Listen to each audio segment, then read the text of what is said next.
Hello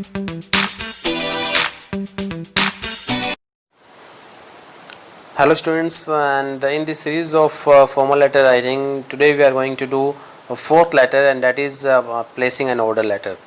So what is the meaning of placing an order letter?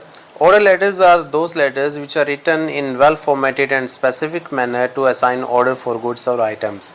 Sometimes we have to purchase the goods for our business, for our farm, or sometimes we have to purchase the goods for you can say household or for any other institutes for our personal use. Then we have to write the formal letter if we want to purchase in the bulk quantity.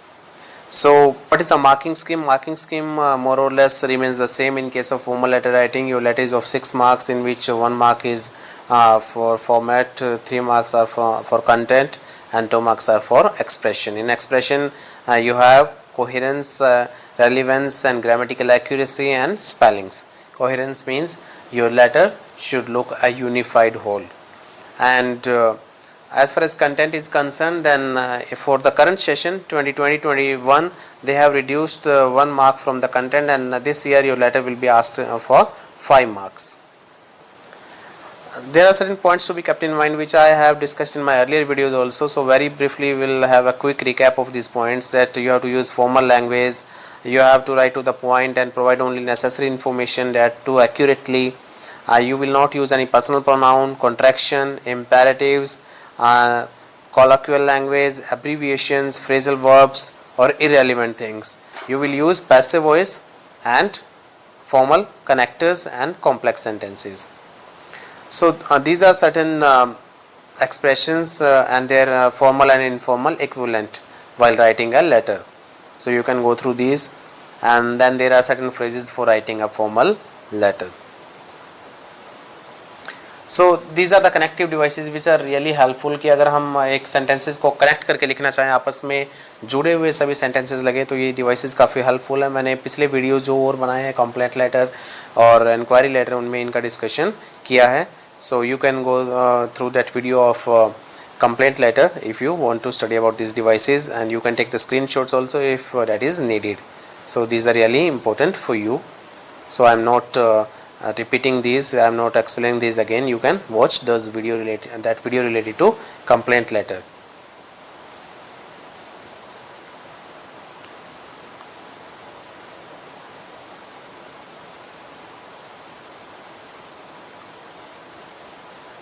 So format of letter, that is more or less same. First of all, sentence address. After leaving one line, you write reference number if that is required. Mostly in business letters we write the reference number because there are thousands of correspondences on a regular basis. तो कौन सा letter किस तारीख को या किस letter की हम बात करें, तो रेफरेंस नंबर काफ़ी ईजी होता है. रेफरेंस नंबर से ये काफ़ी ईजी हो जाता है. Then you write date, and then receiver's address, then salutation, dear sir or dear madam, and then finally subject. After that you write the body of the letter. Body of the letter में generally 3 paragraphs होंगे. पहला paragraph आप बात करेंगे कि देखिए, अगर आप ऑर्डर प्लेस करें इससे पहले आपने कैटलॉग वगैरह मंगवाया होगा. कैटलॉग का मतलब आपने डिफरेंट कंपनीज के रेट लिस्ट वगैरह देखी होंगी, उनकी प्रोडक्ट की क्वालिटी वगैरह भी आपको पता चल जाती है. तो आप उसके बारे में बात कर सकते हैं कि कैटलॉग किसी कंपनी का पसंद आया, उसके बेसिस पे आपने उनको ऑर्डर के लिए ऑर्डर प्लेस किया उनके साथ. आप अपनी रिक्वायरमेंट्स मेंशन करेंगे, एक लिस्ट बना सकते हैं आइटम्स की जो ऑर्डर करना है.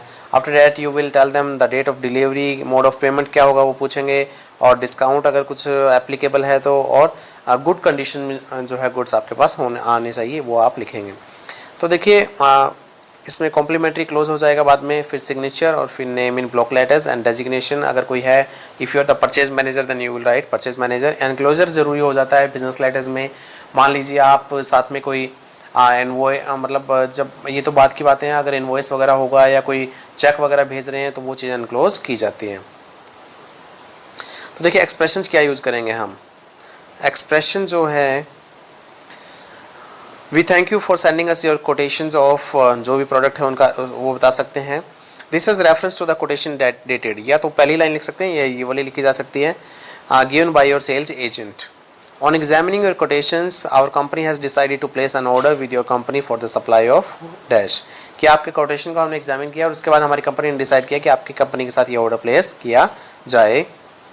The list of items is given below. तो देखिए आप उसमें क्या लिख सकते हैं, name of the items, item code और क्वांटिटी. क्या क्या आइटम चाहिए, उनका कोड क्या है और कितनी क्वांटिटी में चाहिए। I am sure proper packing of the items will be taken care of and the responsibility of any damage caused during transportation shall rest with you. Kindly make it convenient to send the delivery within 15 days. तो कहते हैं कि मुझे उम्मीद है कि आप जो पैकिंग ढंग से करेंगे और जो भी डैमेज होगा ट्रांसपोर्टेशन के दौरान उसकी रिस्पॉन्सिबिलिटी आपकी रहेगी और डिलीवरी जो है 15 डेज़ के अंदर प्लीज़ करवा दीजिएगा।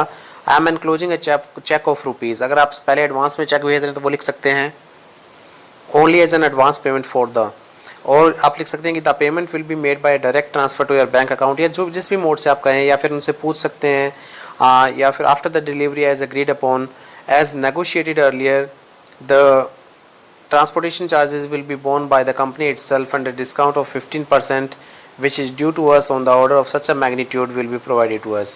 तो कहते हैं कि जैसे हमारी पहले बात हो चुकी है कि इतने बड़े ऑर्डर पे आपने कहा था 15% तो आप डिस्काउंट देंगे हमें, तो वो आप ज़रूर हमें दे दीजिएगा। Thank you. Yours faithfully sign then name in block letters and then designation of the person. So देखिए कैंसिलेशन अगर कई बार करना होता है कि ऑर्डर को कैंसिल कर देते हैं, उसका जो है एक्सप्रेशन क्या रहेंगे, common lines. I hope that you are in receipt of our order number dash dated dash for the supply of dash by, जो भी डेट यहाँ पे लिख सकते हैं। I regret to inform you that the delivery has not been made till despite giving reminders there was no response from your side. We have suffered huge mental and financial strain because of this indifferent approach adopted by you. कि आपको बार बार याद दिलाते रहे कि हमने order place किया है फिर भी हमारे पास ऑर्डर नहीं आया, इसकी वजह से हम बड़े परेशान हुए हैं, हमें बड़ा लॉस हुआ है। ठीक है, तो अब क्या लिखेंगे कि this leaves us with no option but to cancel the order. अब हमारे पास कोई और चारा नहीं है, हम ऑर्डर कैंसिल करना चाहते हैं। We request you to kindly treat the order as cancelled. I expect a written confirmation of this cancellation from your side and a full refund within 7 to 10 days। तो हम उम्मीद करते हैं कि जो है या आप इसका हमें रिटर्न कंफर्मेशन देंगे कि ऑर्डर कैंसिल हो गया है और 7 से 10 दिन के अंदर हमें फुल रिफंड कर दीजिए जो अमाउंट हमने आपको पे किया था। Please find and close the copy of invoice, की जो बिल था उसकी एक कॉपी भी हमने साथ में दे दी है। अब photo copy of invoice enclosure में चला जाएगा। देखिए ये एक एग्जाम्पल है कि एक स्कूल ने क्या किया है, एक लाइब्रेरी इंचार्ज ने कुछ अपैरेटस यूज़ होने लेबोरेटरी में उनका ऑर्डर प्लेस किया है। तो पहले सेंडर्स एड्रेस, फिर डेट, फिर receiver's address, then sir, then subject जो है।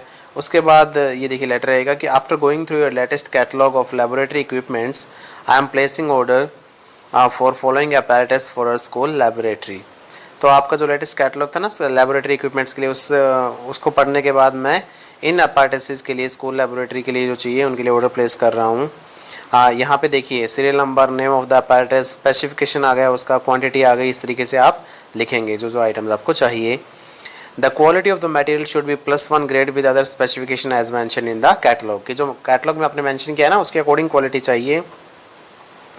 Substandard items will be returned. The items should be delivered in the school within 1 week before 12:30 p.m. or any working day. Please send the bill after deducting maximum discount as is applicable for educational institutes. तो देखिए यहाँ भी सारी बातें हो चुकी है। Thank you. Yours truly, sign and the name in block letters. Library in charge is the designation. So I hope that you have understood this topic of placing an order letter, and if you have found this video to be useful, then please do share it and subscribe my channel. So thank you.